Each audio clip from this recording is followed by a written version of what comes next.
Welcome, ladies and gentlemen. It's great to have everyone back for our Lunch and Learn workshop, the next in our workshop series, which is fantastic.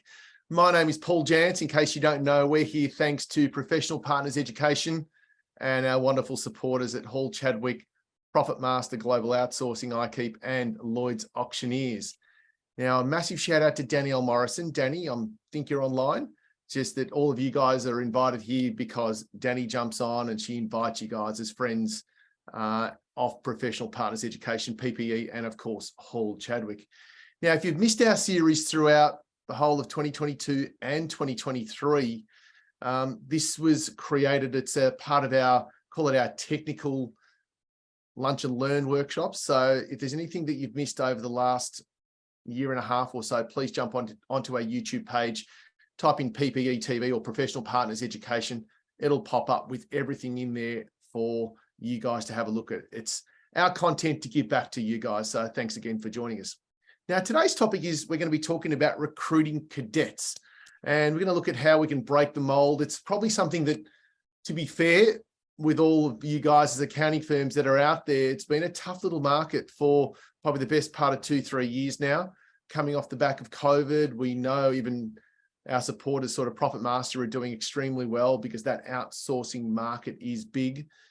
But we've got a way that also that one of our firms here that we've been working closely with has broken the mold in hiring talent, which is going to be great. And we're going to discuss that together with a little bit of, call it, bit of software. We're going to about a integrated cloud-based app stack, and how this particular firm has also gone around attracting a new market, which is fantastic. So we're going to, the next 40 minutes or so, we'll have a chat in general.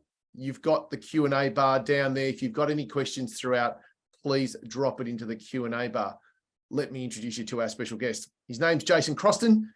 Jason's from SRJ WalkerWayland, a close friend that I've known for a very, very long time, probably a good part of 20 years now, Jace. He's the managing partner. I think so. Yeah, exactly. SRJ, you're the managing partner now. How are you? Yeah, I'm going really well, thanks. Actually, I've been managing director, we call it, for 7 years already. Time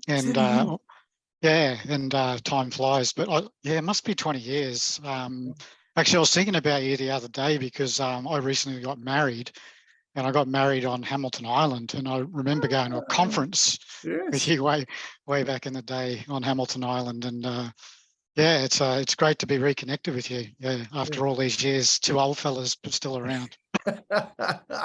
Yeah, I'm a bit grayer than you though, mate. So that's the only thing. But no, you're right.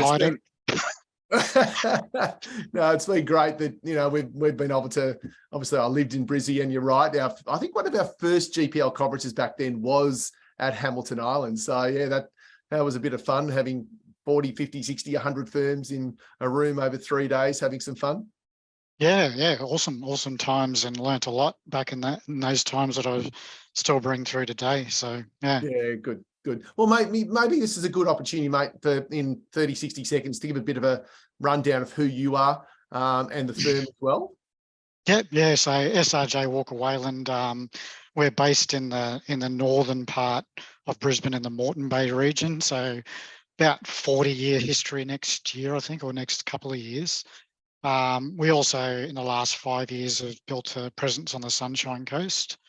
So as a firm now, we've got just on 70 people, and I've probably actually, Paul, this is a big year for me actually, because this is my 25th year in the firm.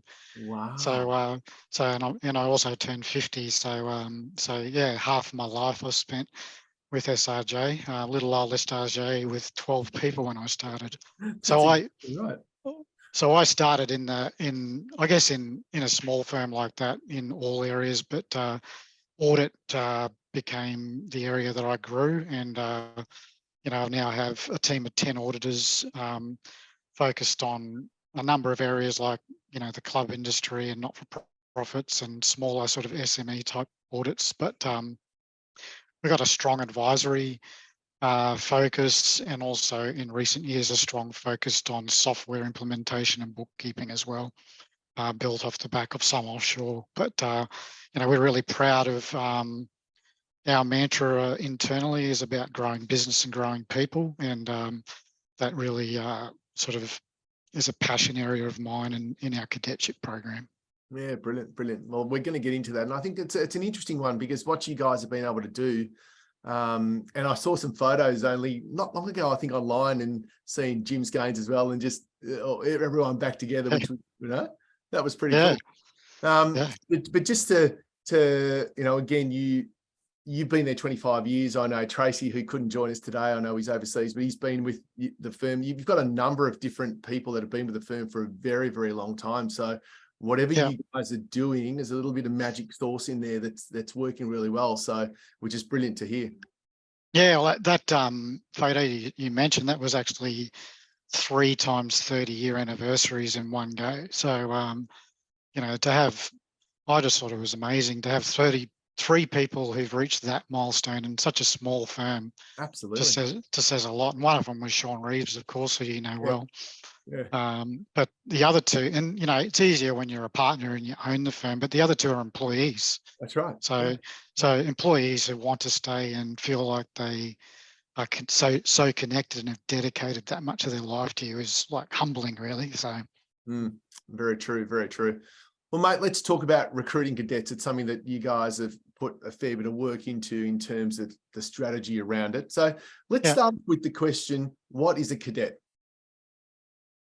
Yeah, for me, a cadet is someone who's either a high school leaver or studying at university, so an undergraduate who's probably part-time studying their formal studies at uni while working for us otherwise. Okay. Yeah.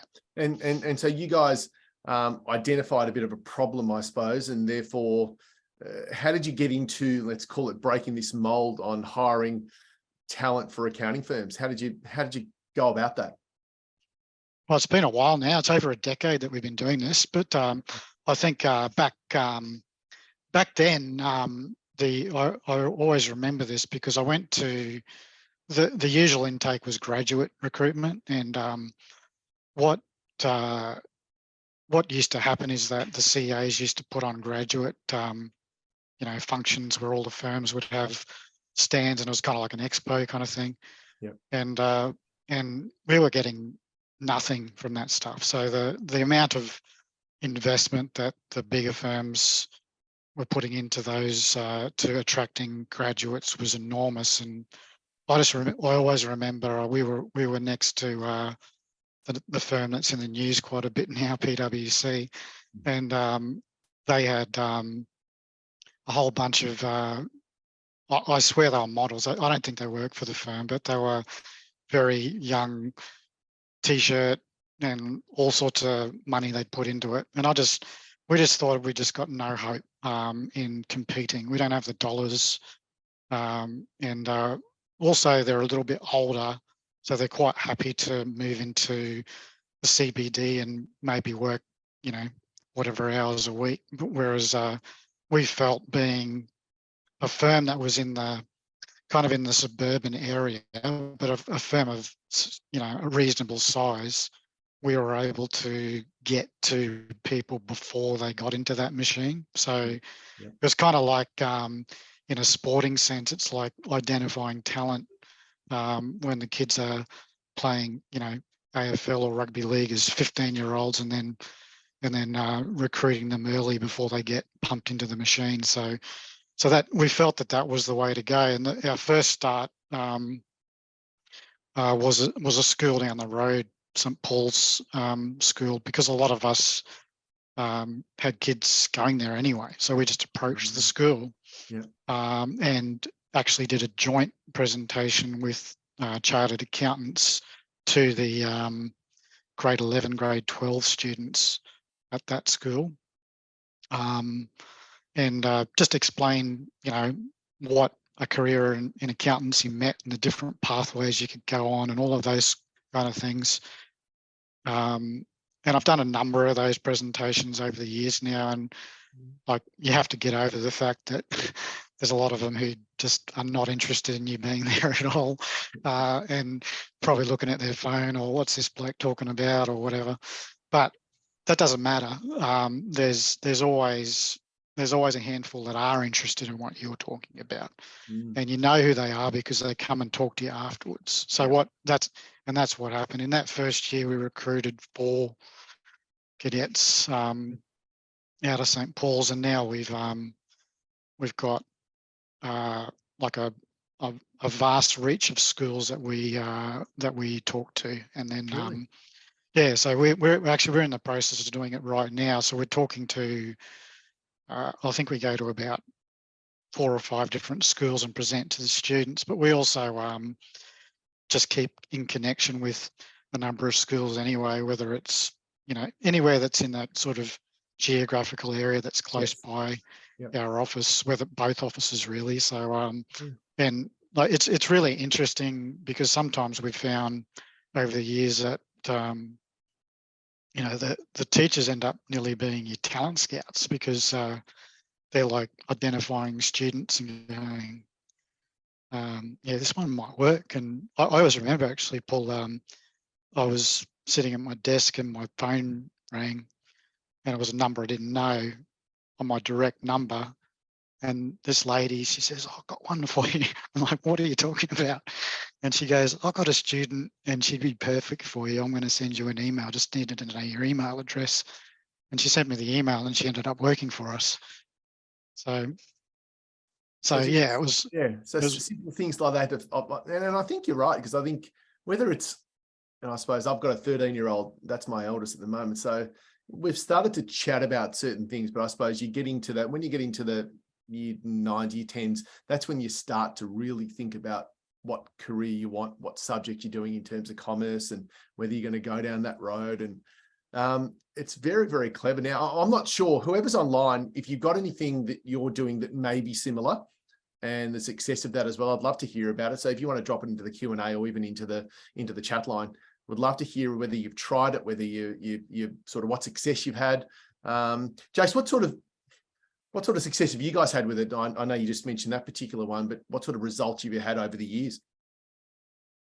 Oh, I think, well, I was just looking this morning because I knew you were going to ask me this question actually. But so like I look at my current team, around 68, I think I counted that we are at the moment. And, you know, 15 or so of those are offshore.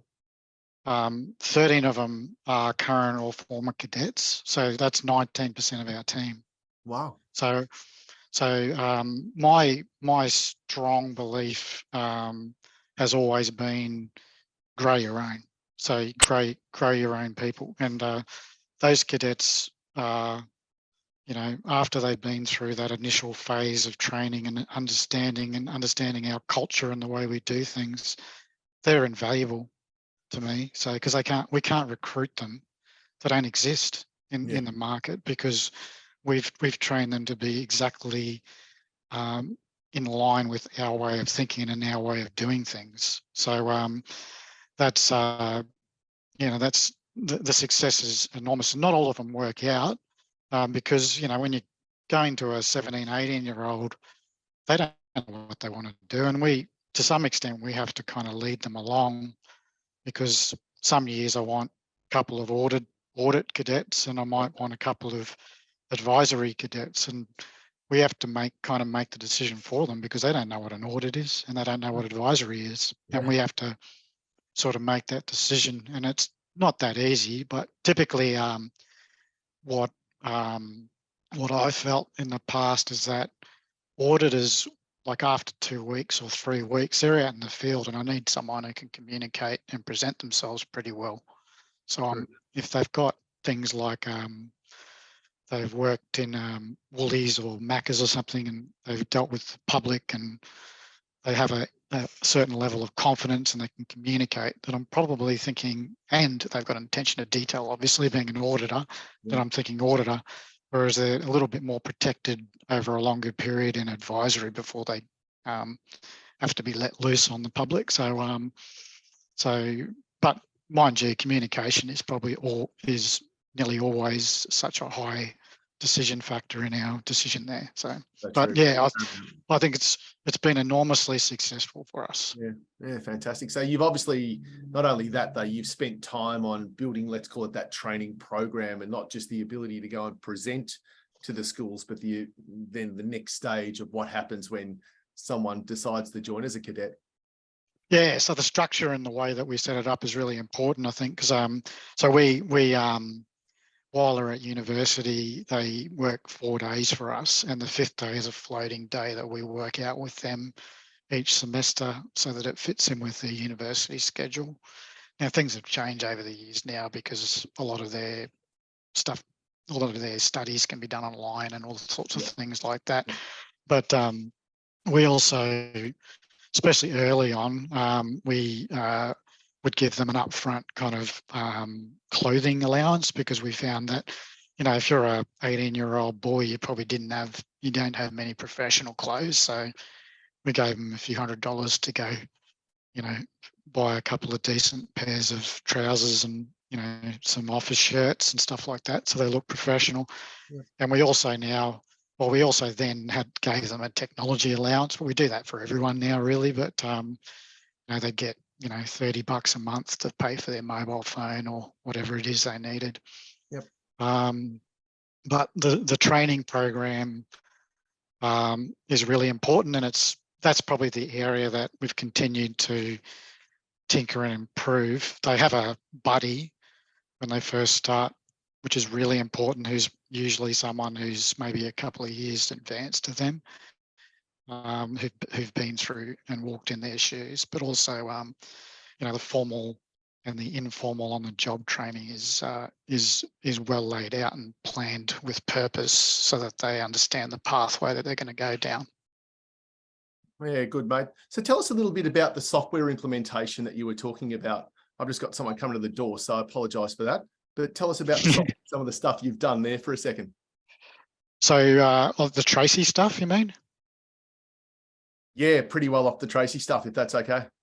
Yeah, it was interesting. It's a bit of a segue off cadets, actually, because sometimes cadets don't work out and they move on, but sometimes they work for us for a few years and then they go into different roles. And this particular cadet of ours went into work in a CFO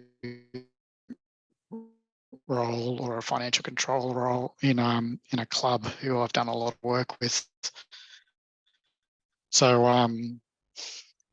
what we identified in the club industry that I've worked in for more than 25 years as an auditor was that they had very dated software in terms of their finance areas, and typically it's the lowest priority for a club because they're always looking to reinvest in their infrastructure or invest in their purpose, which is usually like RSL or sport or whatever it may be.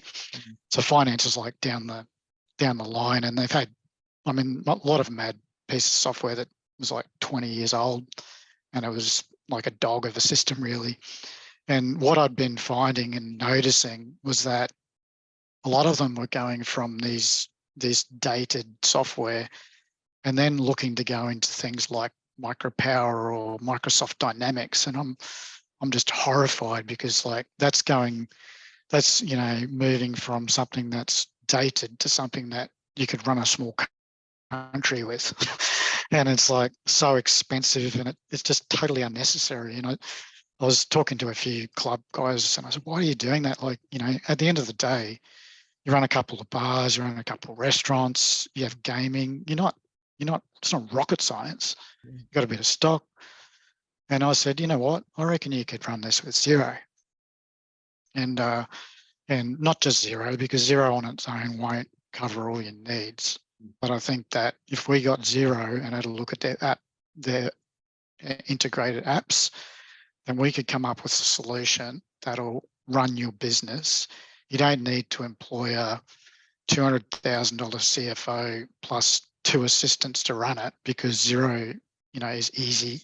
And it's easy to learn, and there's a wider pool of people who can run it. So what happened, because we had a cadet it's actually Kedron Wavell Services Club over at Chermside, which is one of probably the top 5 or so clubs in Queensland. They're big. Braden, one of our former cadets, was the CFO in there after he'd left us. And so Tracy and I approached Braden, and Braden had a few discussions, and he was keen to do it. So we used them as a kind of a test case to get in and make it work. And it was good because we had someone who understood from our perspective in there how it worked.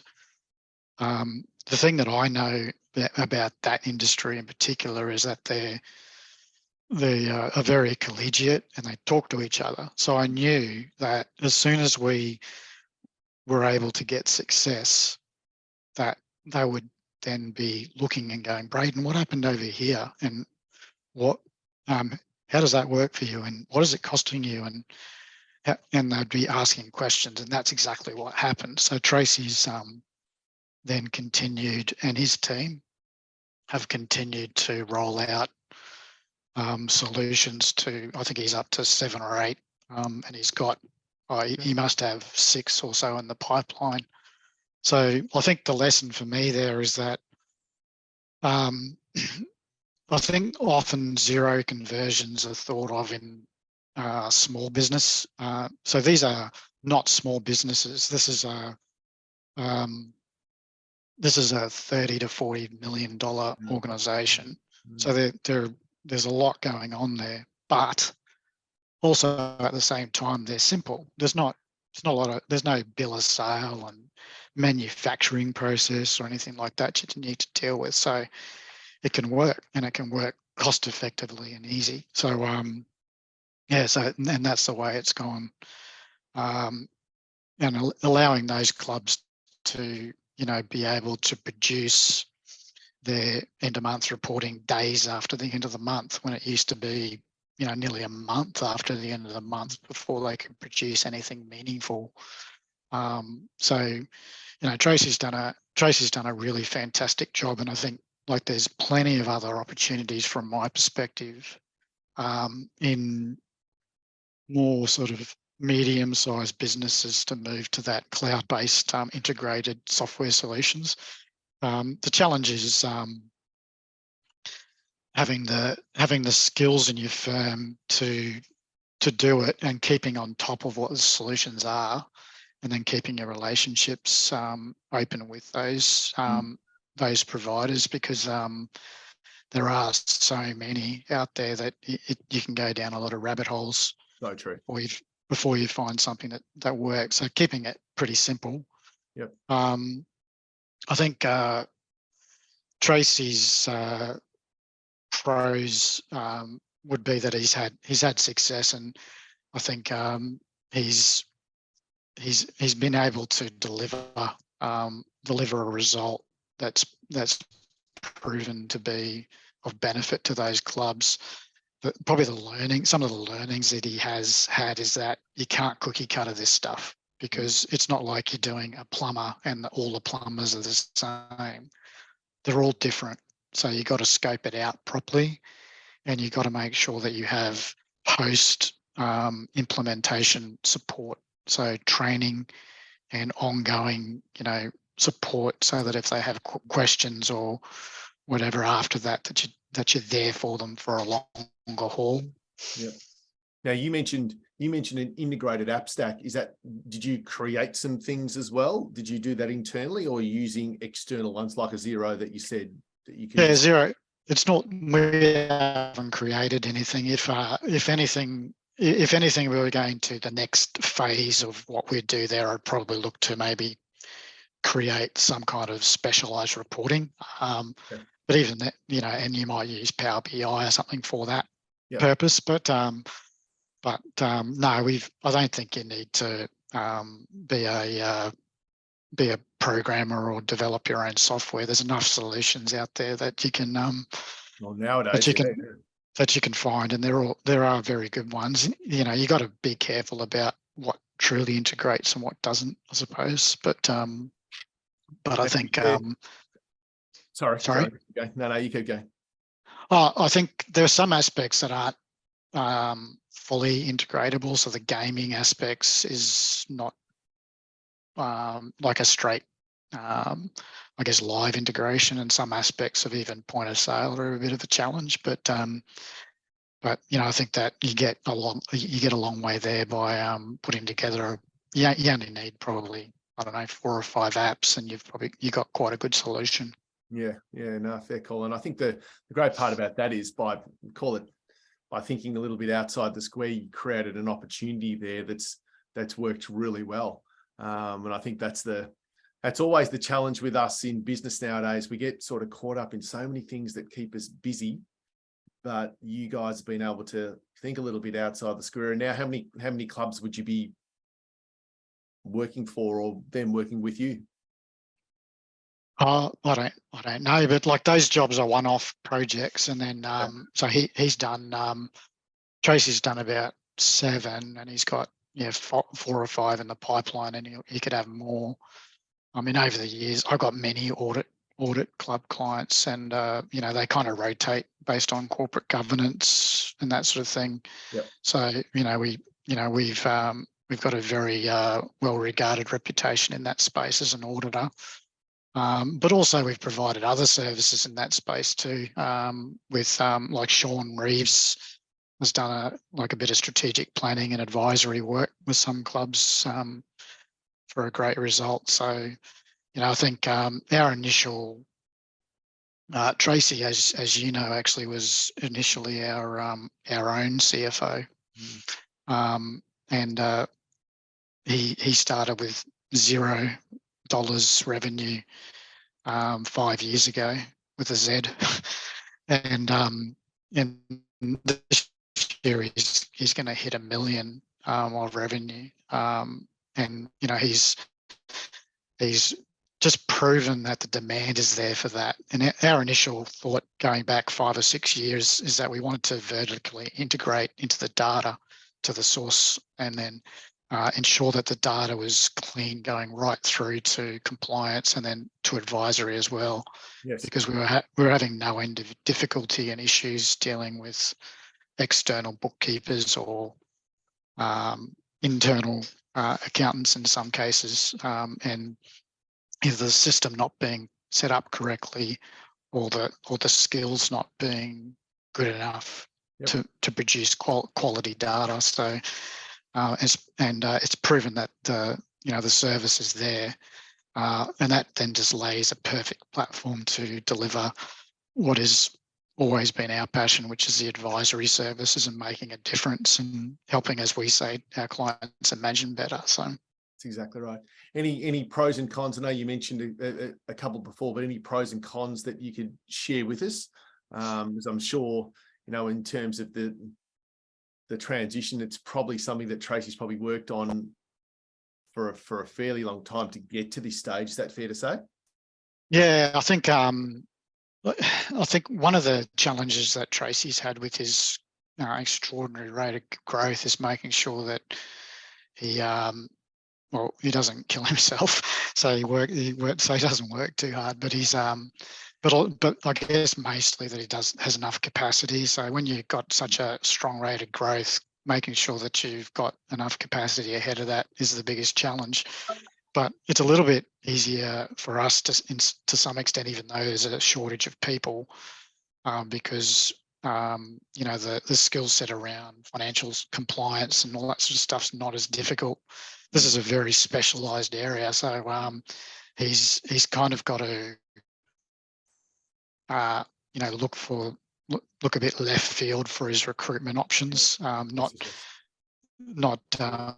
find someone who's necessarily been a compliance accountant. But his latest recruit who's assisting him is actually also got a CFO background, but he ran a bookkeeping business, zero-based bookkeeping business with his wife for a couple of years also, but he was a CFO of a large listed organisation. So he's got a kind of a big mindset, but also understands the zero world. So yeah. So that's probably one of his biggest challenges that he's had.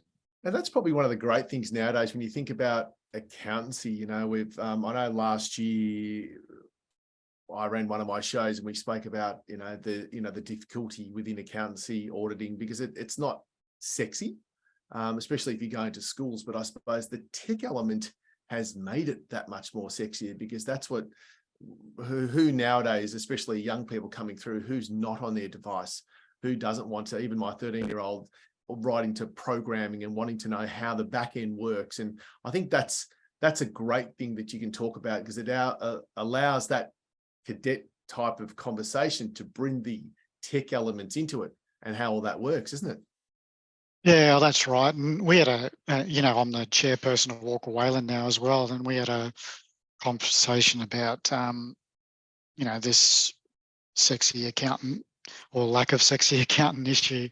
And like the chartered accountants didn't do us any favours years ago, reinforcing the mould of number one in numbers with that sort of campaign that they had, which is a complete narrow focus of what we do. And I think I've said and committed to, as a WalkerWayland association, our job is to not complain about what chartered accountants or the CPAs are doing or not doing, but I want to tell my own stories and show everyone and tell the stories about what we really do. And I think accountants, sexy, not sexy.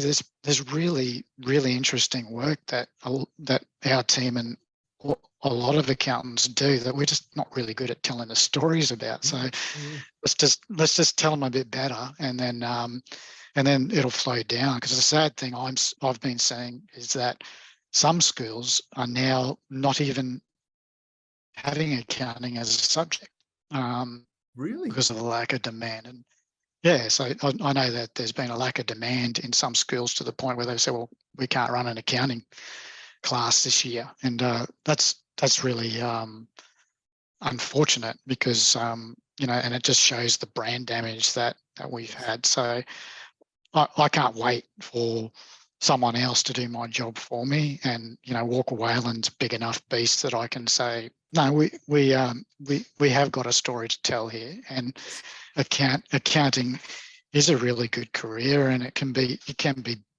boring parts of it, but anything can be boring. Any job you do can have boring parts to it.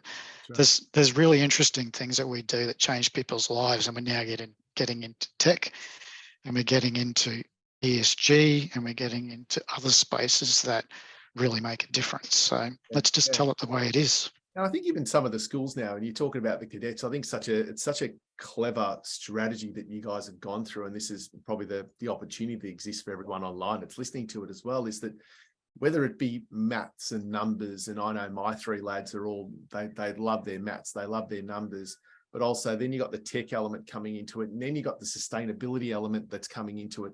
It all falls in line. My 13-year-old's questioning now what we do from a sustainability point of view, because that's what they're doing at school.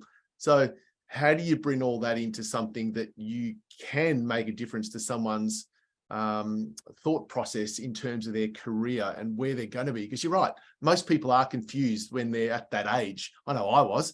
So I didn't know what I wanted to be. But you guys, with the way that you're guiding that, I think it provides those young people with a path to think about, which is what it's about. Yeah, it was interesting because I didn't know either, actually. And actually I left school and started to study to be an engineer. And I didn't do accounting at school. I did all maths and science. Okay. And I've got an engineering brain still, but I didn't enjoy it, and I took a year off and painted houses for my uncle for a year, and then I decided to become an accountant, and I don't even know why to this day, but here I am, and it's been a highly rewarding career for me, and I love nothing more than looking at my cadets coming in as 18-year-old kids, and then you see them grow as people, and it's so satisfying. Like they buy their first car, and then they get move out of home and they buy their first house and they get married. All that personal stuff is so awesome to see, along with them getting a kick out of being involved in different projects internally or whatever it is. So like ESG is a great example. So we'll be doing an ESG report for our firm, which is an interesting segue from your days, because I used to do a bunch of presentations on this about 10 years ago. But anyway, we're going back pretty much saying the same thing as we did 10 years ago. But like the young guys really want to do this, make a difference, and then help clients make a difference. So, you know, I want them to be involved in helping us, you know, do the right thing from an E, an S, and a G, and also then help our clients. And, you know, there's plenty of opportunity there that's coming at us very quickly. So training for me is the critical piece, and the way you structure it. And I would say the most recent thing that we've been doing is partnering with, or in the negotiations of partnering with our local university. So University Sunshine Coast, UniSC, opened a campus in Moreton Bay region just near us. And we're in negotiations to have our cadetship recognised by the university to reduce the credits in their degree by hopefully 6 to 8 subjects. And like if you're a kid or the parent, even because I talk to the parents, it's very important talking to the parents as much as the kids when they're that old. But if you're saying to them, if we can by our training solution, we can save you 6 units of your HEX or HELP or whatever it's called these days, which is probably about $15,000 plus about 18 months of your study life.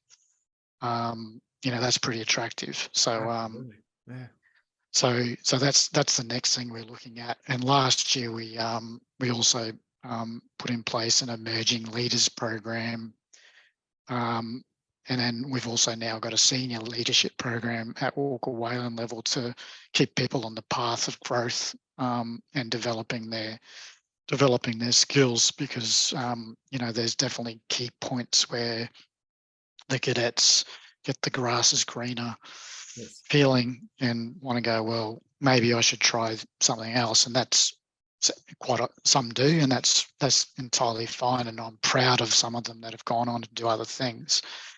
But you know, I really would love for as many of them to stay and be on a journey where they feel like I have, that I can stay somewhere for 25 years and I started as a 2.5 year experienced person, and now I'm the managing director of the firm. So I want someone who's 18 to take over from me one day.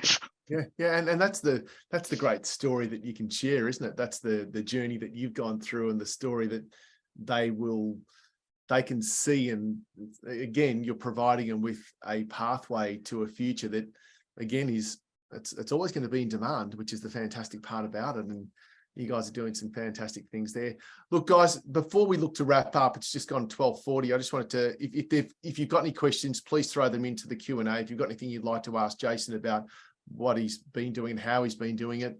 I know it's been a great little session, and again, great to tap into something a little bit different. And then, you know, when sort of Danny first started talking about this a little bit, we thought, well, we know the people part of our business is a difficult part.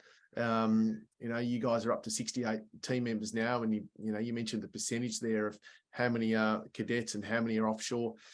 We're forced to be able to do that, but can you also come up with a different strategy that's a combined one, like what Jason has at SRJ WalkerWayland? So well done, mate. Great to hear. Any questions? No worries. Good to talk to you. There's nothing coming through at the moment. No. I answered them all. It's good. I like that. Right. That's what happens. Tracy was supposed to be on here as well. You've done well. That's it. When I go to an AGM and there's no questions, I'm happy with that, because it means 100%. I've answered them all. That's exactly right. That's right. Well, mate, thank you. Thanks for being a part of our Lunch and Learn workshop for the month of June. I can't believe we're talking about June, and we mentioned offline before, we're 2 weeks till the end of the financial year, which is quite incredible. Again, another financial year gone. So guys, if there is any questions, please throw them in there. Otherwise, just a quick little plug for my next masterclass session. I know, Jace, you and I have spoken about it on email.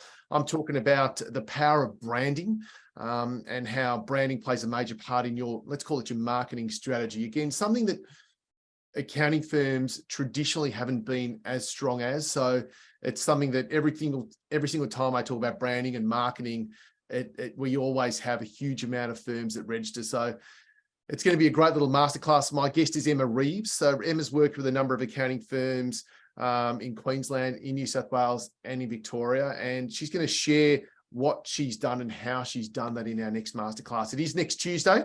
So in, call it 7 days time. It's the 20th of June, 12 p.m. Check out my LinkedIn page for your free ticket to lock that in. It is a free masterclass that we run. So we certainly, hopefully you can join us if there's any of you that are interested in that. No questions, mate. Looks like we've done a great job. Excellent. I agree. Mate, thanks for being part of it. And yeah, no worries. Good to talk to you. Absolutely, mate. Thank you. Hopefully see you next time up in Brizzy. And to all of you that have joined us, thanks again. And until we see you next time, have a great day.